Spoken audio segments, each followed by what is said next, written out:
guys, Kristen here. Welcome back to the channel. Today we are going to talk about Empire of Storms.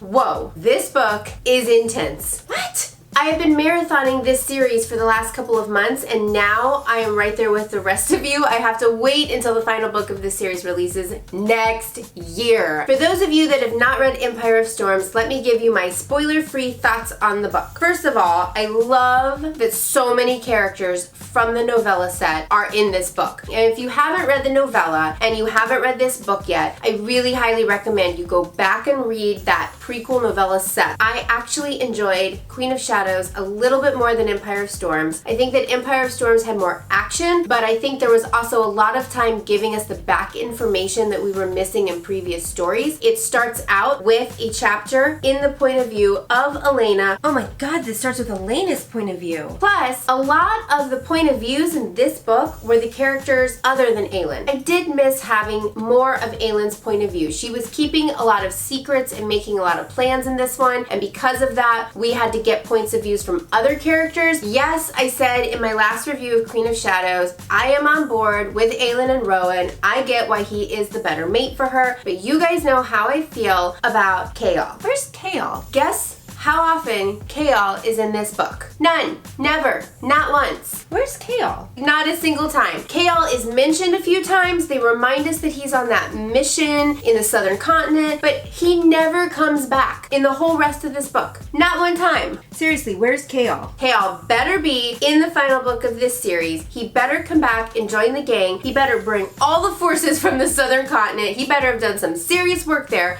to not be in Empire of Storms. Seriously, is Chaol ever coming back? Also, the ending of this book, which I will not spoil for you yet, but it was ridiculous. I can't really say anything about it without spoiling it for you if you haven't read this book, but the ending of this left me cuddling in a ball with my book.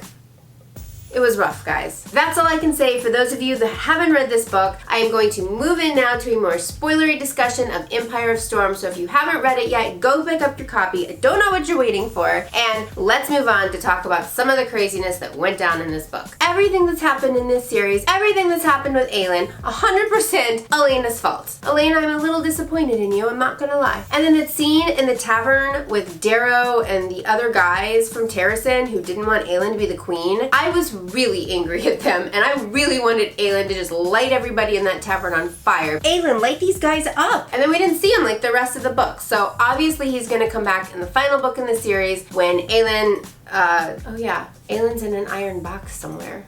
Okay, we'll get to that in a minute. I was pretty surprised at the sex scenes in this book, but at the same time I was happy for it. Holy sex scene, Batman! Because it is still marketed as a young adult fantasy. It was a little strange when they were having sex on the beach that Aelin caught fire.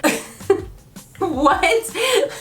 Your girlfriend just caught on fire, dude. That's a whole nother level of hot. And other ships in this book that I absolutely adore, Aelin and Lysandra, that did not end well. Don't be mean to Lysandra. They kind of flirted a little bit throughout the story, but the end of the book, everything just totally fell apart, didn't it? Like, Aelin and Lysandra not starting book 6 on good terms. Who he was really mad at was Aelin. She was just carried away in a flippin' iron box, so you can't really talk bad about her. Don't take it out on Lysandra. I mean, she was just helping a sister out. Let's take a minute to talk about Manon. I love Manon. I love Manon. I was listening to this book on audio and reading in print. I was going back and forth. I was actually driving in my car, and I was like, please do not kill Astrid. And then all of a sudden when Manon spun around and buried that axe in her grandmother, what? I was driving down the road in my car all by myself yelling at an audiobook. That was crazy. I can't even believe that happened. I was so excited and so proud of Manon, and I knew from that moment on she was going to be joining the Aelin gang. Besides, like, Aelin, she is my favorite character. All the stuff with the gods and goddesses, we're just actually being possessed by gods now. Like, that's a thing. That's happening. How about the fact that Dorian kind of like pieced that all together before it even happened. Why were the gods and goddesses so involved in their lives and what was going on? Him and Manon need to get together. I really want Dorian and Manon to get together